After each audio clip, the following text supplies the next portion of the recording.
जिस व्यक्ति के जीवन में साधना फलीभूत होती है उसको अपना दोष देखने से फुर्सत नहीं कि ताकि वो दूसरे को बगल में झांक करके देखेगा। आप लोग सुने होंगे, क्या सुने होंगे, एक बार कबीर साहब एक गांव से जा रहे थे, एक रास्ते से जा रहे थे, गांव से जा रहे थे।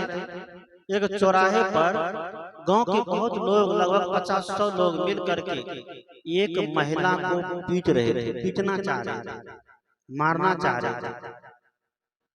महिला एकदम चिल्ला रही है, बचाओ बचाओ कह रही है, खूब एकदम रो रही है, बचाओ बचाओ, खूब परेशान है वो।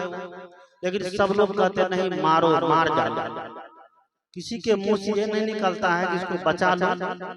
गलती किससे नहीं होती, सबसे होती है ना। उस भजन में सुने हैं, अगर गलती रुलाती है तो राहें भी दिखाती है, मनुष्य गलती का पुतला है ये अक्सर हो ही जाती होती है ना। सबसे गलती होती है, बड़े बड़े लोगों से गलती होती है। ऐसी बात नहीं है कि साधारण लोग से ही गलती होती है, घर परिवार में रहने वालों से ही गलती होती है, सबसे गलती हो जाती है। उसने सब लोग के मुंह से यही आवाज निकले कि इसको मार ही डालो, छोड़ो मत। कबीर साहब उस महिला के रोने की आवाज सुन करके वहां गए और स्थिति को पता लगा क्या बात है, जिसको मार डालना चाहते हैं, जिसको समाप्त करना चाहते हैं। क्योंकि किसी व्यक्ति, कोई व्यक्ति अगर गलत किया है, उसको मार देने मात्र से समस्या का समाधान हो जाएगा? नहीं होगा। समस्या का समाधान तो तब है जब उनकी गलती को माफ करके उसको ये बोध कराइए कि आपने ये गलती की है, इसलिए आपको ये सजा मिल रही है, इसलिए आज से क्या करिए, क्या करिए, गलती का सुधार करिए और मन में एहसास करिए, स्वीकार करिए कि सही में हमने गलती की है। सब लोग घेर करके एकदम मारो मारो मारो। कबीर साहब बोले ठीक है मार देना, रुको रुको। अब महिला सोचती है चलो गुरुजी आ गए, हमको बचा लेंगे।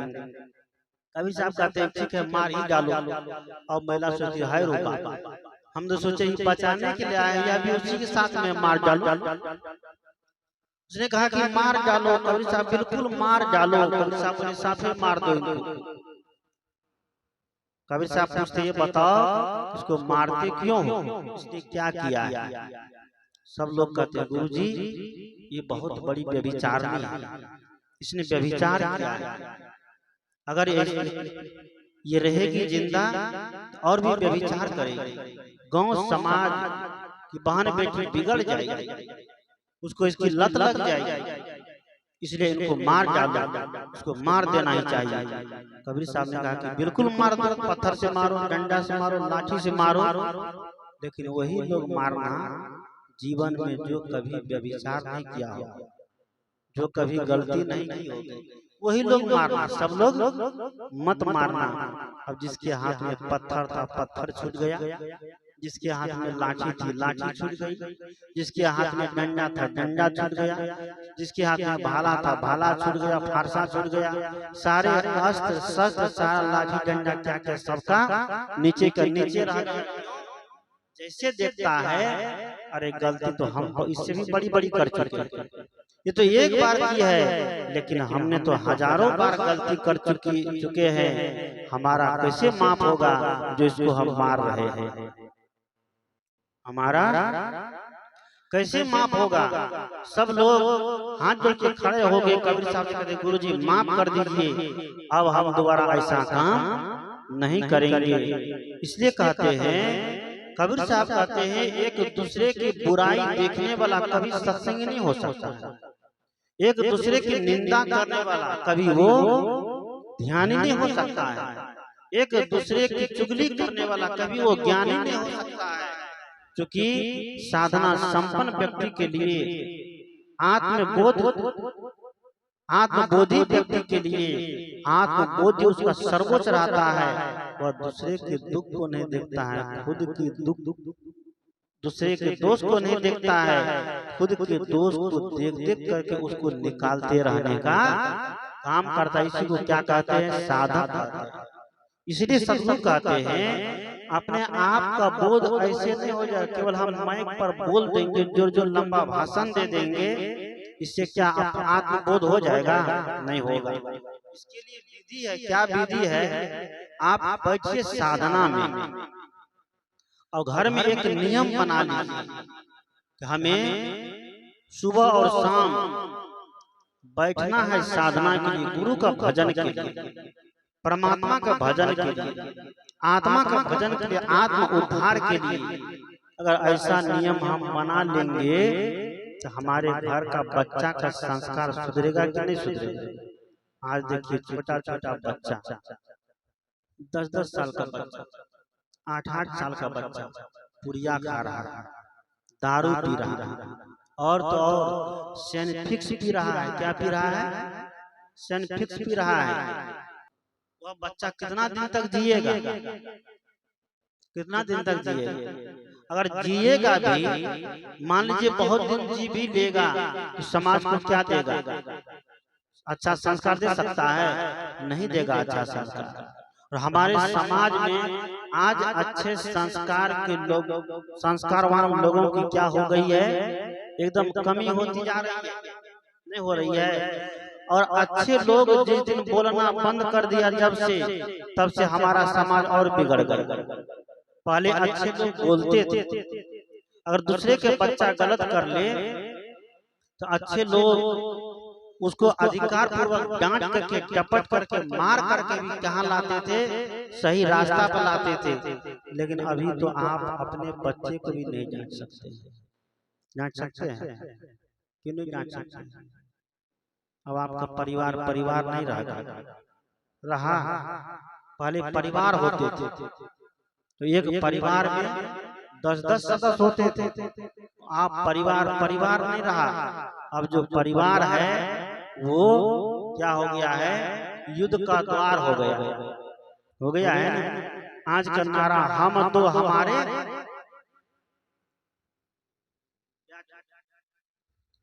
हम दो हमारे दो। अब तो वह भी बंद होने वाला है। हम दो हमारे एक हैं। लेकिन आज की बहन बेटी कहती अब वह भी नहीं चाहिए, क्योंकि विज्ञान ऐसा यंत्र निकाल दिया है कि परख नली में ही, ट्यूब में ही बच्चे को क्या कर लेंगे? पैदा कर लेंगे। हमें कष्ट उठाने की आवश्यकता नहीं होगी। ट्यूब में बच्चा पैदा करिएगा, वही बच्चा कुत्ता बिल्ली के जैसा ही आपके साथ क्या करेगा? व्यवहार करेगा। वह बच्चा राम कृष्ण जैसा नहीं हो सकता, बुद्ध महावीर कबीर बाबा में ही जैसा नहीं हो सकता है, सदगुरु आचार्य धर्मस्वरूप साहब जैसा, अभिलाष साहब जैसा नहीं हो सकता है।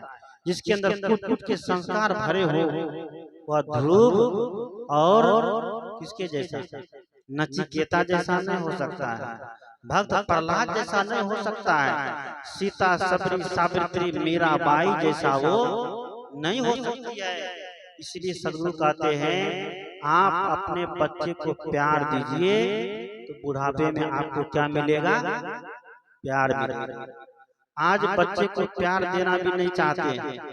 जन्म लेते ही बच्चे जैसे 2 साल 3 साल के हुए तो बच्चा को प्यार कहाँ से मिलता है? प्ले स्कूल में। कहाँ? प्ले स्कूल में भेज दिया जाता है। वहाँ बच्चा खिलौना से खेलता है, वहाँ मैम उसको संभालती है, खिलाती है, पिलाती है, गंगा जमुना को साफ करती है। माँ बाप इस झंझट से छुट्टी। अब बाप है नौकरी में तो माँ सोचती है हम भी नौकरी में चले जाए। इतना व्यक्ति की आत्म चेतना गिर गई है कि पति अगर नौकरी कर रहा है तो पत्नी भी क्या कहती है? हम भी नौकरी करेंगे का है, हम भी क्या उससे कम है? अब बच्चे को छोड़ देते किसके भरोसे? दाई के भरोसे, प्ले स्कूल के भरोसे। जो बच्चे को दाई के भरोसे, प्ले स्कूल के भरोसे छोड़ दिया जाता है, वह बच्चा बुढ़ापे में आपको भी भेज देगा। कहाँ? प्ले स्कूल, कहाँ? वृद्धाश्रम। कहाँ भेज देते हैं? वृद्धाश्रम भेज देते हैं, भेजते हैं ना। वृद्धाश्रम में पड़ा रहता है, नहीं भी वृद्धाश्रम गए घर में ही रह करके अपना कर्म का रोना रोते हैं। सही या गलत? कर्म का रोना रोते हैं। अभी भी ऐसे ऐसे माता पिता है जो शिकायत करते हैं हमारा बच्चा हमको नहीं देखते हैं। इसलिए सदगुरु कहते हैं कबीर साहब कि डर लागे हंसी मोही आवे है रे कैसा गजब जमाना आया है। और क्या जमाना गजब कैसे हो गया? कहते हैं कि धन दौलत ले माल खजाना, धन दौलत लेकर के आज धन की कमी नहीं है, धन दौलत ले माल खजाना, अब बेसिया नाच नचाया, मुट्ठी भर अन्न कोई साधु मांगे, कोई साधु चंदा करने आ जाए, कोई साधु दान लेने आ जाए, सत्संग करा रहे हैं, कहीं सार्वजनिक सत्संग हो रहा है, कहीं भजन प्रवचन हो रहा है, अगर कोई साधु दान लेने आ जाए, रसीद काटने आ जाए, हम अगर देख लिए कि महात्मा के हाथ में रसीद है तो घर से बाहर निकलते हैं? नहीं निकलते हैं। उल्टे शिकायत करते हैं ये कहाँ से ये हर समय रसीद लेकर के घूमते रहता है। और शिकायत करना भी लोगों की लाजमी है। क्यों? आज धर्म का नाम लेकर के धंधा हो रहा है, नहीं होता है? धर्म का नाम लेकर के धंधा चलता है, रसीद छाप लेता है कि हम सत्संग करा रहे हैं, हम अमुक जग करा रहे हैं, हम अमुक मंदिर का निर्माण करवा रहे हैं। बस वह चंदा लेकर के दारू पिया जाता है, वह पैसा ले जा करके घर चलता है उसका, वह पैसा लेकर के उसके बाल बच्चे का पढ़ाई लिखाई होता है, वह पैसा से उसके बच्चे का कपड़ा लत्ता होता है, भोजन होता है। और देखिए ऐसे ऐसे लोगों का बच्चा ही नालायक होता है। कोई मतलब महिमा की बात नहीं है। जो धर्म का नाम लेकर के और गलत तरीके से पैसा बटोर करके, चाहे घूस लेकर हो, घूस देते हैं ना दरोगा सबको, सीओ सबको, एसपी जीएसपी सबको, एकदम सबका परसेंटेज बांधा आता है ना। कर्मचारी अपने से तो नहीं लेगा, लेकिन एक चरवा रखता है उसको कह देगा इतना लेना, इसमें इतना परसेंट हमको देना, उतना परसेंट उसको देना।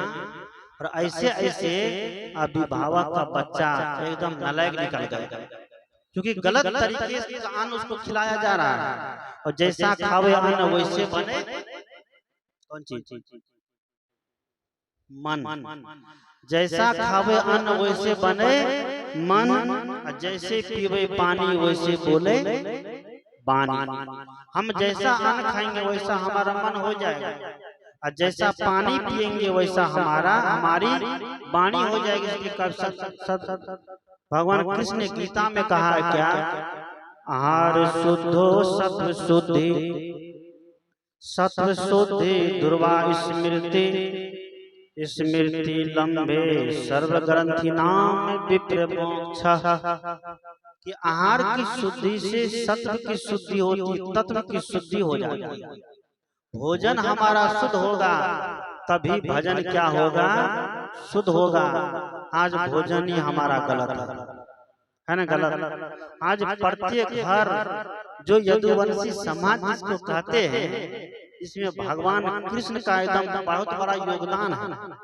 जो भगवान कृष्ण माखन खाते थे, घी खाते थे, दूध पीते थे, माखन नहीं मिला तो चुरा करके भी खा लिया, नहीं खाए। आज मांस मछली कैसे खाते हैं? चुरा के। कैसा अभागा है। आज मांस मछली चुरा खाता है, दारू चुरा के पीता है। भगवान कृष्ण कहते हैं अगर बढ़िया चीज नहीं मिले चुरा करके भी खाना पड़े तो खाओ, लेकिन गलत चीज अगर कोई दिखा कर कभी दे तो उसको नहीं खाना चाहिए। भगवान कृष्ण दूध खा करके, घी खा करके, मक्खन खा करके कंस को पटक पटक करके उसका रणकिल्ली ढिल्ला कर क्या था कि नहीं? कंस को कौन मारा? भगवान कृष्ण ने मारा, जबकि मामा था एकदम बलशाली था। कंस सबको जेल में डाल दिया, लेकिन अकेले कृष्ण ने दूध खा के, घी खा के, मक्खन मेवा मिष्ठान खा के क्या किया, सारे आतंकवादी को पटक पटक कर उसका रणकिल्ली को ढीला कर दिया। नहीं किया। हम कहते हैं अंडा खाएंगे तो प्रोटीन मिलेगा, मछली खाएंगे तो कैल्शियम मिलेगा। आजकल बाबू भैया एकदम सुपर स्टैंडर्ड जो कहलाता है, कहता है कि हम ये भोजन करते हैं, बड़ा आदमी है। और शाकाहारी खाइए तो वो क्या है, उसका पोजीशन डाउन है। लेकिन जो अंडा खाता है, जो मांस खाता है, जो मछली खाता है, वो अपने आप को बड़ा महान मानता है। वो महान नहीं, सबसे गया बीता है। जो व्यक्ति मुर्दा खा करके जीवन यापन करने लग जाए, उसको क्या कर सकते हैं? की कहते हो बोले मरबा से टेंशन है। मुर्दा खा करके जो व्यक्ति अपने शरीर को बढ़ाने लग जाए, अपने शरीर की सुंदरता को, हम इतने सुंदर एकदम ब्यूटीफुल, कबीर साहब कहते हैं ऐसे ब्यूटीफुल वालों से, ऐसे ब्यूटीफुल वाली से क्या कि मुखड़ा क्या देखे दर्पण में, तेरे दया धर्म नहीं मन में, दर्पण देखत मोछ मनोरथ, तेल चुवत जुल्फन में। एक दिन ऐसा आन पड़े धूल उड़े, एक दिन ये शरीर की धूल उड़ेगा कि नहीं उड़ेगा? ये धूल बन जाएगा एक दिन, एक मुट्ठी राख बन जाएगा, बनेगा ना। लेकिन इस शरीर के रंग रूप फैशन पर इतने हम अकड़ के चलते हैं, और इस शरीर को सजाने के लिए, इस शरीर को मोटा बनाने के लिए दूसरे का मांस खाते हैं। अपने मांस को बढ़ाने के लिए क्या खाते हैं? दूसरे का मांस खाते हैं। तो माँ बाप का भी मांस खा जाना चाहिए। तो माँ बाप को काहे जला देते हैं, काहे दफना देते हैं? जब दूसरे के शरीर को आप खा सकते हैं, तो माँ बाप को शमशान घाट में जलाने और दफनाने की जरूरत नहीं है। लेकिन माँ बाप को ले जाकर के शमशान घाट में दफना देते हैं, जला देते हैं। और जो मुर्दा को वहां जाना चाहिए, उस मुर्दा को ला करके कढ़ाई में बढ़िया से एकदम फ्राई करके एकदम स्टैंडर्ड के साथ खाते हैं। हम क्या खा रहे हैं? चिकन खा रहे हैं, हम बिरयानी खा रहे हैं, कहते हैं ना। सदगुरु कहते हैं भोजन जब तक शुद्ध नहीं होगा तो आपका जीवन भी शुद्ध होने वाला नहीं है। आप